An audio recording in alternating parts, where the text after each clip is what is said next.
Subscribe कीजिए शमा सब्स्तान रज़ा को और नई वीडियोस पाने के लिए बेल आइकन को लाजमी दबाइए।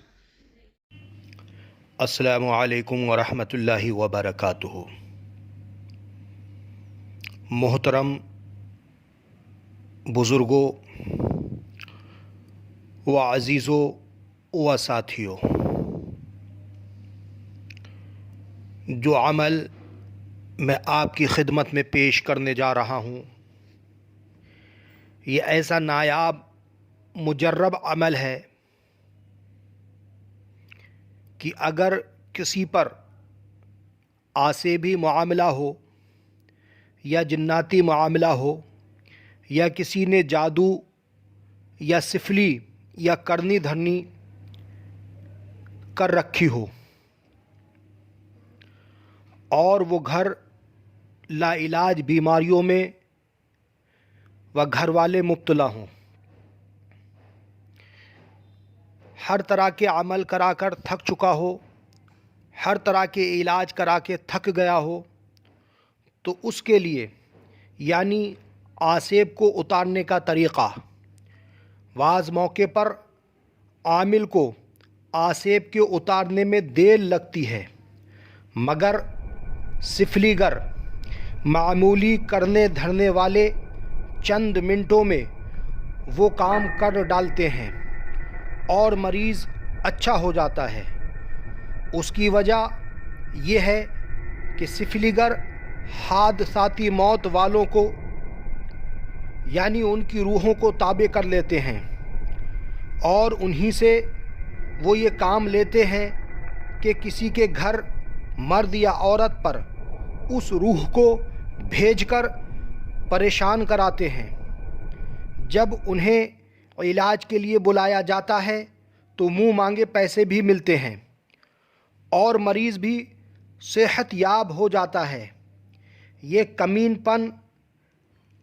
कमीने ही लोग किया करते हैं, मगर जो आमिल अपने बुज़ुर्गों के तरीक़े पर चलते हैं वो भी इस पे कामयाब हो जाते हैं और अल्लाह तबारक व तआला उनके मशाइख के सदक़े में इन आमिलीन को भी कामयाब अता फ़रमाता है और कामयाबी देता है। मगर आप न इनके पीछे पड़ें, न अपने को कमज़ोर जाने, बल्कि मुंदरजा वाला तावीज़ लिखकर उसके नीचे ये आयात लिखें और इस नक्श को एक साफ़ बोतल में डालकर बारिश का पानी भर दें और जब मरीज़ आए तो बेरी के साफ़ और साबित पत्ते 7 अदद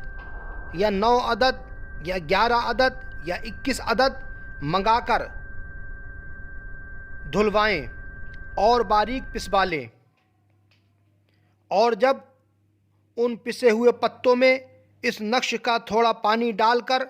और बाकी पानी ताज़ा लेकर पियाला भर दें और आमिल बेरी की टहनी से चलाता रहे और 3 बार दुरूद शिफा पढ़े, फिर 1 बार अलहम्दो शरीफ, 1 बार आयतल कुर्सी शरीफ और 3 बार चारों कुल शरीफ पढ़े और लकड़ी से हिलाता रहे यहाँ तक के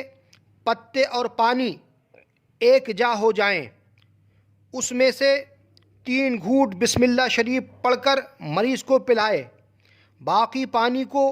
एक कोड़े घड़े में डाल दें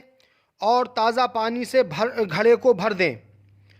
या कोई बाल्टी में पानी लेकर उसको भर दें या पहले घड़ा या बाल्टी भरवा कर रख लें। इसके बाद मरीज़ या मरीज़ा से कहें बैतुल खुला में जाकर इस्तिंजा करे, फिर एक बड़े टब में बैठकर गुस्ल कराए या मरीज़ ख़ुद गुस्ल करे। इस तरह के कोई कतरा ज़मीन पर न गिरे। बदन पोंछकर कपड़े दूसरे पहनकर टब से बाहर आ जाए और बाएहतियात इस टब के पानी को उसी घड़े में भरकर जंगल या दरिया के किनारे दफन करा दें। अगर घर की ज़मीन कच्ची हो तो गड्ढा खोदकर اسی گڑھے میں بیٹھا کر غسل کرائیں یا غسل کرے اور مٹی ڈال کر پاٹ دیں، یا کسی ٹف میں بیٹھا کر نہلا کر یعنی غسل کرا کر اس پانی کو کہیں جنگل میں گڈھا کر کے یا کسی کھیتی کی جگہ میں پانی کو ڈال دے۔ انشاءاللہ ایک بار کے غسل میں مریض آسیبی معاملات سے، سحر کے اثر سے، ہر لا علاج بیماری سے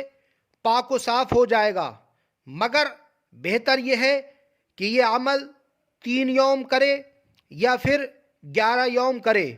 انشاءاللہ کامل شفا حاصل ہوگی۔ تو اسی طریقے سے ایک نئی ویڈیو میں ملیں گے انشاءاللہ، تب تک کے لیے اللہ حافظ، السلام علیکم ورحمۃ اللہ وبرکاتہ۔ اللہ آپ سب کی حفاظت فرمائے، آپ کو خیر و عافیت کے ساتھ رکھے، آمین۔